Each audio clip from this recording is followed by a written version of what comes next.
خواتي خواتاتي اهلا وسهلا مرحبا بكم يا جماعه الخير ومساء الخير عليكم مازال الفلاون والسلام عليكم. J'espère que vous allez bien, j'espère que vous vous portez bien. Depuis plusieurs jours, on n'arrive plus à parler de notre sujet. Depuis plusieurs jours, on parle que de ce sujet. Le Maroc, le Maroc, le Maroc. Bon, après on va parler de cette obsession anti-marocaine. Franchement, moi, elle commence à me gaver. Mais bon, plus que le Maroc, on parle que de ce sujet. Le match de l'USMA, la Renaissance sportive de Berkane. Bon, hier, troisième gifle. Troisième désaveu pour l'Algérie. La Confédération africaine de football a rendu son verdict, elle a pénalisé elle a sanctionné l'USMA. C'est triste pour l'USMA, une belle équipe, tenant du titre de la Coupe de la Confédération de la CAF, qui aurait pu vraiment disputer le match et gagner brillamment le match et aurait pu préparer le match retour et se qualifier pour la finale et défendre son titre. L'USMA est dans de sales draps en ce moment. La Confédération africaine de football, vous avez certainement suivi le 24 avril 2024, elle a décidé donc de sanctionner le club de l'USMA par un forfait 3-0. Donc, elle a attribué, la Confédération africaine de football, elle a attribué une victoire virtuelle au club marocain de la Renaissance sportive de Berkane par 3-0. En plus, l'USMA devra passer devant un jury disciplinaire pour des éventuelles sanctions additionnelles. Et le match retour, qui est prévu donc le 28 avril 2024, est maintenu. 28 avril, ce sera donc dimanche prochain. Voilà. Dimanche prochain, l'USMA doit aller au Maroc jouer un match. Elle est déjà menée 3-0. Donc il faudra un miracle il faudrait que l'USMA gagne 3-0. Là, c'est une remontada. Il faut une remontada de l'USMA. Et l'USMA doit gagner 4-0. Au moins pas plus de 3 buts de différence pour qu'elle puisse se qualifier en finale. Pour qu'elle puisse se qualifier à la finale. Pour aller en finale. Cette finale qu'elle mérite vraiment parce que c'est un club. Moi, c'est mon club de cœur, l'USMA, en tant qu'Algérois. Je suis un USMiste. On a un hab l'USMA où c'est la perle d'Alger. Pour moi, l'USMA, c'est franchement, c'est une pipite de talent. Cette année encore, ils étaient bien partis pour gagner le titre. Ce qui aurait donné à l'Algérie, ce qui aurait pu redonner à l'Algérie sa gloire sportive que nous avons perdue ces dernières années. Mais bon, cette affaire est en train d'accoucher d'une immense déconfiture, d'une immense humiliation pour l'Algérie. Pour la troisième reprise, la Confédération africaine de football désavoue l'Algérie. Et là, je vois les polémiques s'éternisent en Algérie. Personne ne veut se remettre en cause. Wallah, personne ne veut se remettre en cause. Maintenant, les sanctions disciplinaires, on est en train de dire, je fais un point. La Confédération africaine de football, ce n'est pas un parti politique. Ce n'est pas une organisation politique. Il y a du lobbying, oui. Il y a une influence marocaine, oui. Les Marocains ont œuvré pour imposer leur influence au sein de la Confédération africaine de football. On parle de jeu de coulisses, ça c'est le jeu de coulisses. C'est l'Algérie qui était faible et qui était effacée. Et les représentants du football algérien depuis 2019, depuis la crise politique de 2019, depuis le départ de Zotchi jusqu'à aujourd'hui, était donc une catastrophe absolue. Il n'a qu'à voir, chauffe la Fédération algérienne de football, comment on a été déstabilisé, comment elle a été confiée à des amateurs, à des personnalités qui manquaient de charisme, de compétences, d'expérience, de stratégie. Et du coup, les Marocains, ils en ont profité, effectivement, pour imposer leur agenda au sein de la Confédération africaine de football. C'est vrai, c'est une vérité. Mais en fait, je vois pas qu'est-ce qui est scandaleux. Donc, le lobbying n'est pas haram. Le lobbying n'est pas illégal. C'est parce que toi, tu étais faible. Parce que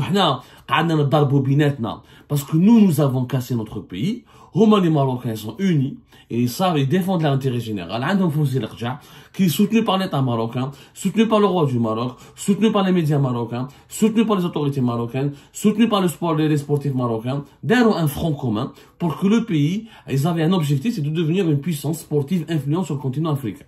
Donner une stratégie, accueillir des sélections africaines, donner de l'argent et financer les fédérations africaines des pays les plus pauvres, former les joueurs africains, former les entraîneurs et les techniciens africains, offrir des stades marocains aux sélections africaines, devenir un carrefour d'échange de formation incontournable pour de nombreuses sélections africaines, construire des nouveaux stades, candidater pour les Coupes du Monde, donner une stratégie, organiser des rencontres sportives amicales et officielles au Maroc. Ils ont fait une stratégie depuis des années. Le Maroc n'est pas arrivé là par hasard. Il faut arrêter de croire que le Maroc est devenu influent aujourd'hui au sein de la Confédération africaine de football parce qu'il y a les Israéliens qui sont venus du jour au lendemain. Ils ont appelé les Égyptiens. Nous voulons que la Confédération africaine de football soit dominée par les Marocains parce que c'est ni les Émiratis ni les Israéliens. Les Marocains خدموا. كانوا هما يخدموا. حنا كنا نكسروا في بلادنا. Faut dire la vérité. حنا كنا نكسروا في بلادنا. La fédération, on s'est vengé, on a écarté toutes les compétences parce qu'elles étaient liées au régime de Bouteflika.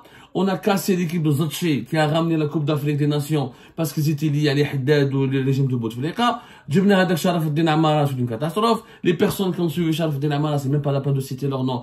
C'est une catastrophe encore plus absolue. Ouhada, l'actuel président de la Fédération algérienne de football, il est très limité, mesquin, extrêmement limité. Au chef, non, ses interventions médiatiques, sa manière de parler, sa prestance.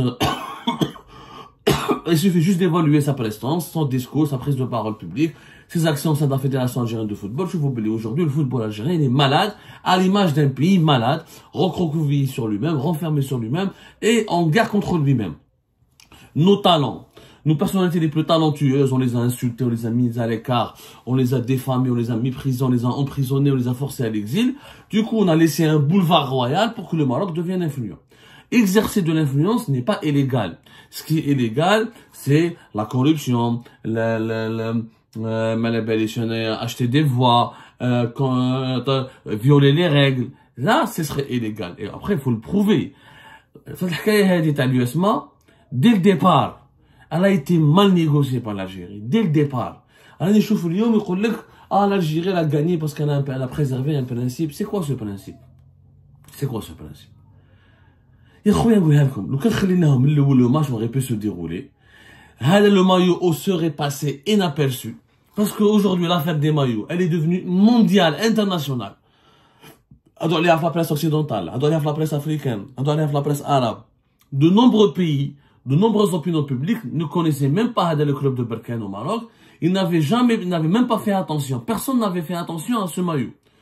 Le club marocain de l'Afrique du Sud, ils ont joué au Congo, ils ont joué en Libye, ils ont joué dans plusieurs pays africains, au Mali. Personne n'a prêté attention à ce maillot. Personne. C'est passé inaperçu. Le message politique du Maroc, c'est mon territoire uni, le Sahara occidental m'appartient, il passait inaperçu. Parce que les gens, ça ne les intéresse pas. Ça ne les intéressait pas. Il faut dire la vérité, le conflit du Sahara occidental n'intéresse pas les gens. Pour une raison simple, c'est un petit pays de 300 000 habitants, au fin fond du Sahara. Le monde aujourd'hui est dangereux. Des États entiers comme le Mali, le Niger, le Burkina Faso, qui existent depuis les années 60, ils n'arrivent pas à protéger leur sécurité nationale, leur souveraineté face aux mouvements armés terroristes. Aucun Africain n'est d'accord avec la création d'un autre petit État dans une zone extrêmement déjà turbulente, extrêmement compliquée, menacée de partout par les mouvements armés, terroristes, trafic d'armes, les ingérences étrangères. Les Africains ne sont pas avec ces idées-là. Avant, les années 60, les années 70, jusqu'aux années 80, l'émancipation des peuples africains. Donc les Africains ont changé de disque. L'Algérie n'a pas compris que l'Afrique a changé. Les Africains ne se soucient pas maintenant du soutien des mouvements séparatistes ou indépendantistes.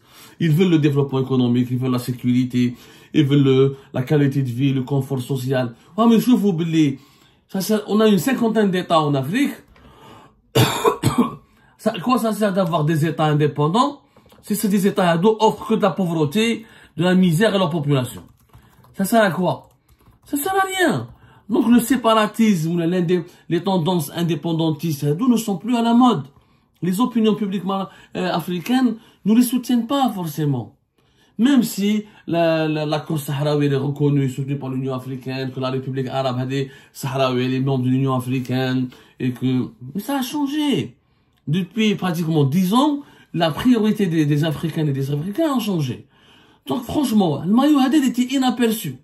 Le match, l'USMA aurait gagné le match Hada. Oh, après toi, tu dis après tu veux faire chier les Marocains. Tu veux les emmerder. Tu veux leur faire mal. Tu dis ta victoire. Regarde, je dis ma victoire à la République arabe sahraoui ou là au Polisario ou là. Fais ce que tu veux. Après le match, ou là dans les stades à 5 juillet, et tu invites les gens du Polisario ou là, les étudiants sahraouis pour soutenir l'USMA. Des gestes symboliques, ça aurait suffi. Ça aurait suffi pour marquer l'attachement de l'Algérie au Sahara occidental. Mais حنايا درنا une grosse polémique ودخلنا dans un bras de fer contre la Confédération africaine de football. Il faut voir, on a insulté la Confédération africaine de football. On la considère comme une organisation corrompue, comme une organisation diabolique. Je vous les médias algériens, une annexe d'Israël, une annexe du Makhzen. Mais là, il faut quitter la Confédération africaine de football. Il faut que l'Algérie arrête le football. On va stopper le football. Et je c'est une affaire très grave. هذه سلكتها l'UESMA. Pour le moment, يا ربي يبارك تسلك بخير يضربوا et les sanctions s'arrêtent là. Parce que si demain, la Confédération africaine de football veut aggraver, veut vraiment imposer des mesures disciplinaires, si l'UESMA risque une exclusion de plusieurs années, d'au moins 2 ans de toutes les compétitions africaines, et la Fédération algérienne de football risque elle-même une exclusion. Ça veut dire que ni la sélection nationale algérienne, ni l'équipe nationale, ni les clubs algériens ne pourront plus jouer en Afrique. On sera comme la Russie, déconnecté du monde du football. Est-ce que le public algérien est prêt à l'accepter, cette situation? Je ne crois pas. Le football est dirigé par la Confédération africaine de football. Ce n'est pas la Ligue arabe, l'Union africaine. La Confédération africaine de football n'est pas une entité politique. Et elle s'en fout du conflit du Sahara occidental. À 3 reprises, la Confédération africaine de football te dit, moi, j'ai pas de problème avec ce maillot. Je l'ai homologué. C'est ma compétition. C'est la compétition de la CAF. C'est pas la Coupe d'Algérie, ou la Coupe du Maroc, ou la Coupe de la Ligue arabe, c'est une compétition CAF, sponsorisée par Total, organisée par la CAF, c'est l'idée de la CAF, c'est la propriété de la CAF. Tu veux lui imposer tes propres règles, tes propres principes, ou la souveraineté nationale. Mais à la السيادة الوطنية مع منظومة رياضية ولا une compétition مع بطولة رياضية اللي ما عندها حتى علاقة مع السياسة. Franchement, c'est nous qui faisons de la publicité au Maroc, gratuitement. On est en train de faire de la publicité au Maroc. Au lobby marocain qui veulent absolument... On leur a fait de la publicité. L'attitude de l'Algérie, cette brutalité, cette agressivité dans le mode de gestion de cette crise a permis à ce maillot, aux thèses marocaines sur le Sahara occidental, à la thèse de la marocanité du Sahara occidental, de s'imposer dans tous les médias du monde. Donc les médias du monde entier, le Sahara marocain, où toutes les fédérations sportives marocaines, nous allons généraliser maintenant, puisque ça nous permet d'avoir de la publicité, et puisque ça emmerde l'Algérie qui est le principal soutien du Polisario, on va maintenant généraliser la carte du Maroc, incluant le Sahara occidental, sur toutes les tenues sportives, de toutes les disciplines sportives. On leur a donné une arme. Le régime algérien a offert au lobby marocain une arme. Gratuitement. Une arme bénie. Alors que les Marocains se frottent les mains. Pour le Maroc, le régime Tebboune est une bénédiction absolue. Franchement, le Maroc devrait financer la campagne électorale de Tebboune pour qu'il reste au pouvoir parce que ça l'arrange. Il fait des bêtises, le régime Tebboune. Et que des bêtises qui sont en faveur du Maroc. Aujourd'hui, le lobby marocain, pour un maillot, je connais le Sahara occidental, ok, où je trouve l'ONU, c'est ok, c'est intéressant, je vais faire 300 000 habitants, dis-le, allez, حكاية complète, les gars. Les gens sont pris par l'Ukraine, sont pris par la Palestine, sont pris par d'autres conflits beaucoup plus graves, où le nombre des habitants est beaucoup plus grave, où la persécution est beaucoup plus grave. Le monde n'est pas braqué sur le Sahara occidental. Ils s'en tapent, le monde. Parce que c'est un territoire insignifiant, avec un nombre d'habitants insignifiant, et dans une zone extrêmement dangereuse où déjà les États souverains présents, indépendants depuis les années 60, n'arrivent pas à s'en sortir.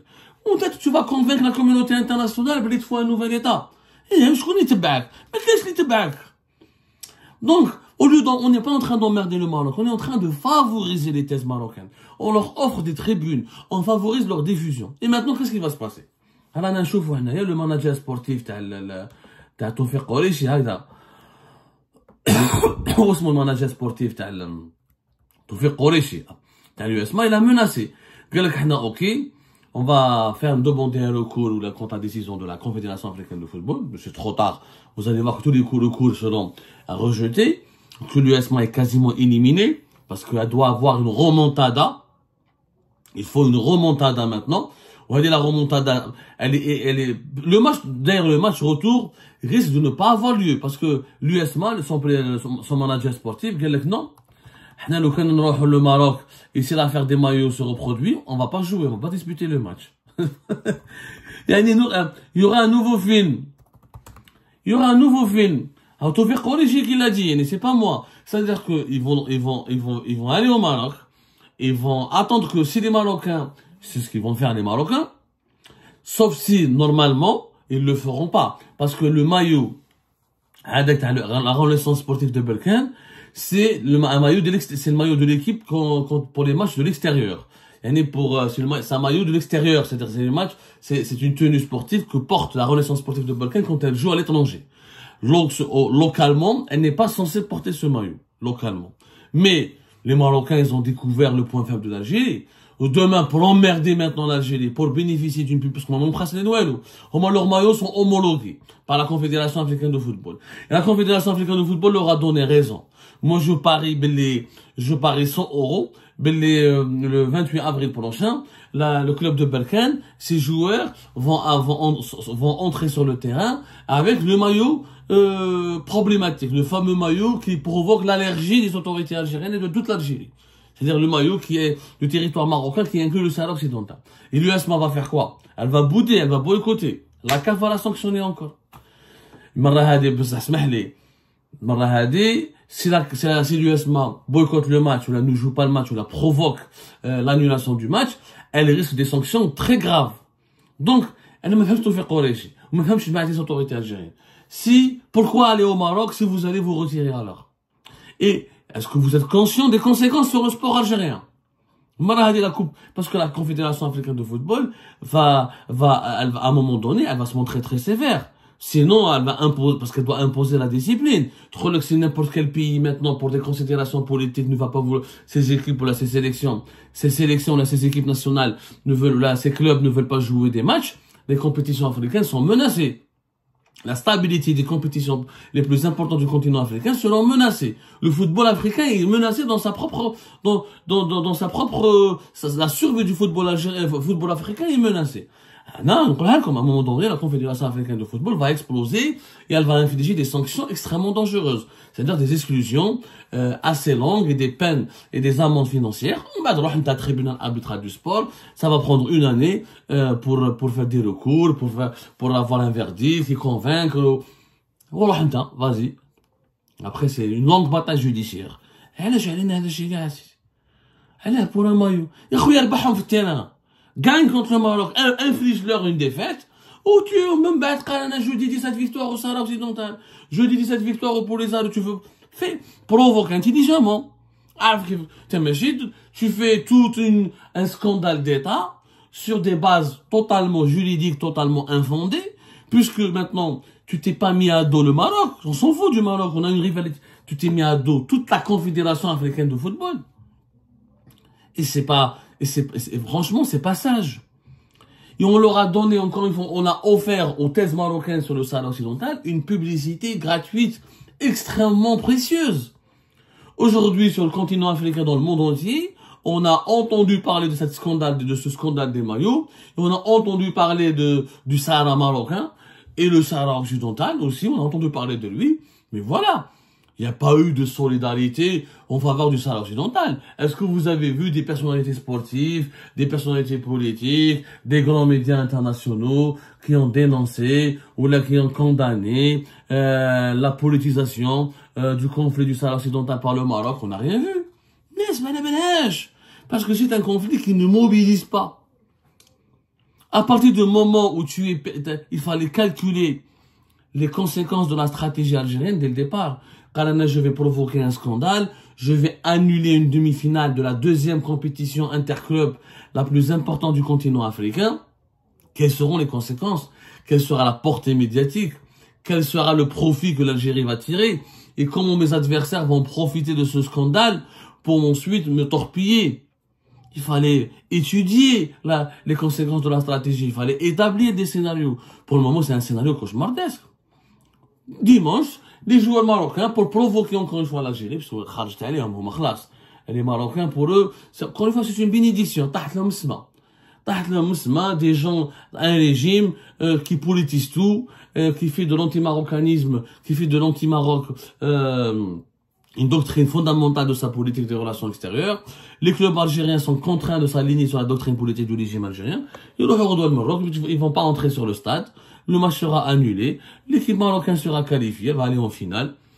Voilà, très bien. Elle va aborder une finale avec beaucoup plus de souplesse et de tranquillité et sera en forme parce qu'elle n'a pas été fatiguée ni épuisée pour les demi-finales. Le Maroc risque de prendre le trophée parce que le club de Berkane pourrait remporter la finale parce qu'il serait en meilleure forme que son adversaire direct qui avait été obligé de disputer la demi-finale. La Confédération africaine de football va soutenir encore une fois le club marocain contre l'USMA.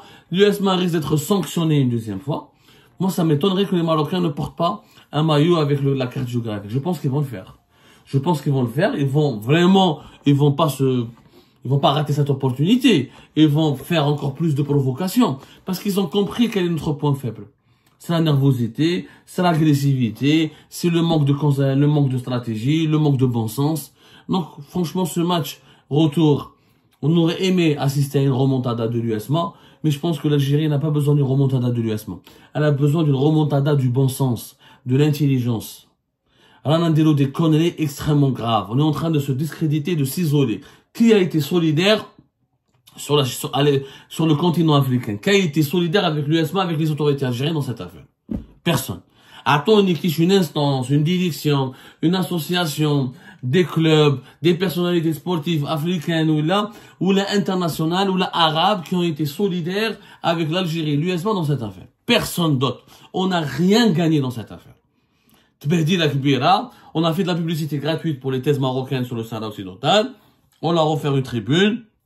On leur a permis de nous écraser avec la Confédération africaine de football. Et maintenant, nous avons un énorme problème, un gros problème avec la Confédération africaine de football. Et ce problème risque d'aboutir à une impasse extrêmement dangereuse pour le football algérien. Rabbi Jibril Khair.